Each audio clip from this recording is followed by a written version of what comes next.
गत 24 घंटा मध्य राज्य में हाराहारी 15.3 वृष्टिपात रेकर्ड कर सुवर्णरेखा नदीर जलस्तर राजघाट ठारे संध्या 6टा सुधा 11.1 मीटर रे प्रवाहित होउछि जहाँ विपद संकेत ठारू 10.65 मीटर अधिक।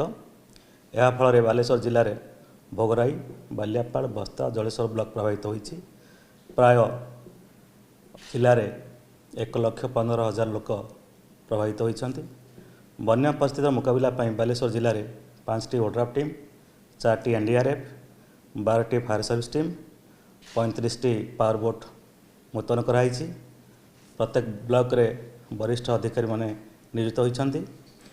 307 रिलीफ कैंप 11टी डाक्तरी दल आउ अत्याधुनिक जीवन रक्षाकारी व्यवस्था थिबा आम्बुलांस मुतयन कराई। रास्ता घाट अवरोध हटाइबा 8टी टीम गठन कराई। नदीबंधर सुरक्षा जल संपद विभाग तरफ रात्रिकालीन पाटनी व्यवस्था करा जायछि।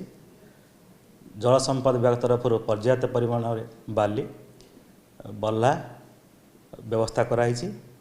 आज पर्यंत राज्य में 24टी जिलार 129टी ब्लॉक 3,232 ग्राम क्षयक्षति होती।